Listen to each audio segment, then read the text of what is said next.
Hello दोस्तों, स्वागत है आपका अपने यूट्यूब चैनल विजन एकेडमी में। दोस्तों, हम लोग पॉलिटी के इम्पोर्टेंट क्वेश्चन को सॉल्व कर रहे हैं, जिसका आज पार्ट 2 है। दोस्तों, ये जितने भी क्वेश्चन हैं ये किसी न किसी पिछले एग्जामों में पूछे गए, जो आपके आगे आने वाले एग्जामों के लिए बहुत ही महत्वपूर्ण साबित होने वाले हैं। तो दोस्तों, वीडियो में अंत तक बने रहिएगा। और चैनल पे अगर हमारे नए आए हैं तो चैनल को सब्सक्राइब कर लीजिए और वीडियो को लाइक और शेयर जरूर कर दीजिए। तो चलिए दोस्त, देखते हैं क्वेश्चंस को। यहाँ पहला क्वेश्चन दिया है कि उच्चतम न्यायालय के पहले न्यायाधीश का नाम बताइए जिनके खिलाफ स्वतंत्र भारत में संसद में महाभियोग का प्रस्ताव पेश किया गया था। Option A justice Mahajan, option B justice Ramaswami, option C justice Subbarao, option D justice Veeraswami. तो दोस्तों, इसका आंसर हुआ ऑप्शन बी, जस्टिस रामास्वामी। उच्चतम न्यायालय के ये पहले ऐसे न्यायाधीश थे जिनके खिलाफ स्वतंत्र भारत में संसद में महाभियोग का प्रस्ताव पेश किया गया था। और उस समय हमारे देश के पीएम कौन थे? तो वो थे पीवी नरसिम्हा राव थे। चलिए अब नेक्स्ट क्वेश्चन देखते हैं।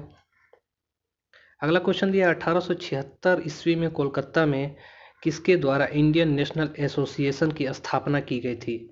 Option A Badruddin Tayyab, option B Anand Mohan Bose, option C Shishir Kumar Ghosh और ऑप्शन डी वीके चिपलंकर।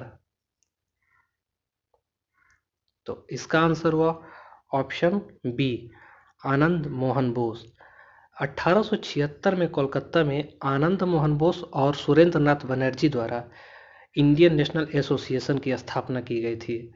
और जब 1885 ईस्वी में कांग्रेस पार्टी अस्तित्व में आई तो उसके बाद से ये इंडियन नेशनल एसोसिएशन को समाप्त कर दिया गया। तो इसका आंसर क्या होगा? Option B. चलिए हम नेक्स्ट क्वेश्चन देख लेते हैं। यहाँ दिया कि भारत के संविधान का निम्नलिखित में से कौन सा अनुच्छेद समान नागरिक संहिता से संबंधित है? अनुच्छेद 44, अनुच्छेद 46, अनुच्छेद 45, अनुच्छेद 43। तो इसका आंसर हुआ ऑप्शन ए, अनुच्छेद 44। अनुच्छेद 44 जो है समान नागरिक संहिता से संबंधित है। और ये अनुच्छेद 46 किससे संबंधित है? तो ये अनुसूचित जाति तथा जनजाति के लिए जनजाति से संबंधित है। और अनुच्छेद 45 तो ये 6 वर्ष से कम उम्र के बच्चों के लिए प्रारंभिक जो बाल्यावस्था है तथा उनके शिक्षा का उपबंध है। और ये अनुच्छेद 43 तो ये कुटीर उद्योग से संबंधित है। तो इसका आंसर क्या होगा? Option A, 44। चलिए हम नेक्स्ट क्वेश्चन देख लेते हैं। यहाँ दिया कि भारतीय संविधान में अवशिष्ट शक्तियों का विचार किस देश से लिया गया है, किस देश के संविधान से लिया गया है?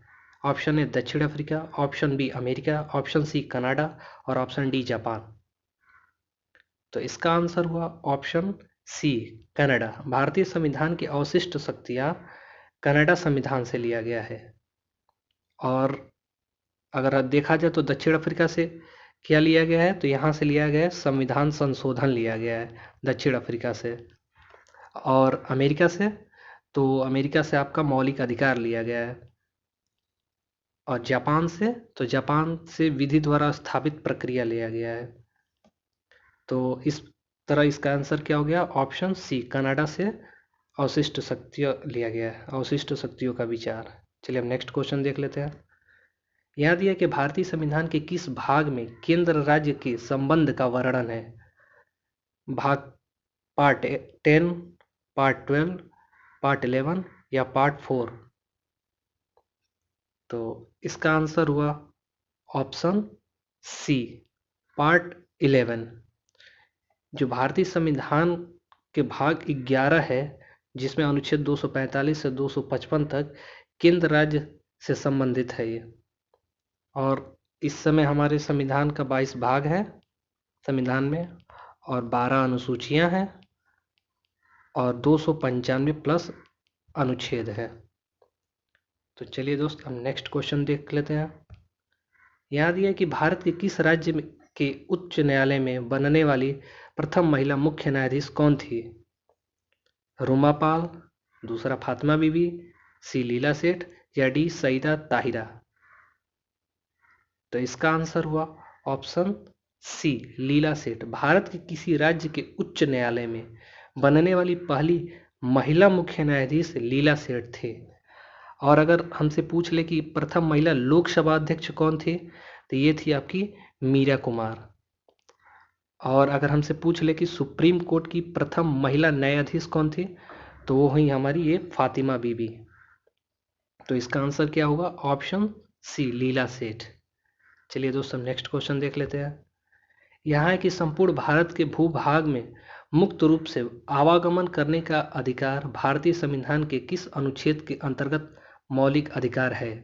अनुच्छेद 19, अनुच्छेद 24, अनुच्छेद 21 या अनुच्छेद 14? तो इसका आंसर हुआ ऑप्शन ए, अनुच्छेद 21।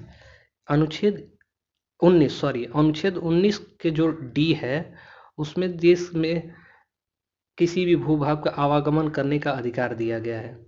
यहाँ है कि कौन से संवैधानिक संशोधन अधिनियम 2002 से भारत में सभी बच्चों के लिए मुफ्त और अनिवार्य प्राथमिक शिक्षा की व्यवस्था की गई थी? ए 86, बी 85, सी 87 या डी 84?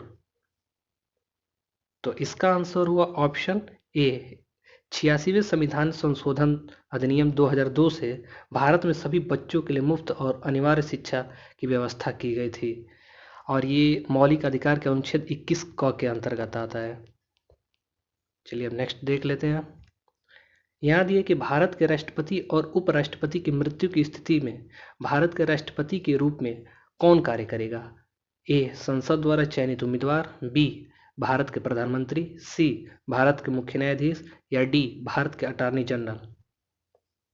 तो इसका आंसर हुआ ऑप्शन सी, भारत के मुख्य न्यायाधीश। चलिए अब देखते हैं नेक्स्ट। तो दोस्तों, ये थे आज के इंपॉर्टेंट क्वेश्चन। दोस्तों हमें कमेंट बॉक्स में लिख के बताएं आपको ये वीडियो कैसा लगा, और दोस्तों एक बार वीडियो को लाइक और सब्सक्राइब कर ले चैनल को। थैंक यू दोस्तों।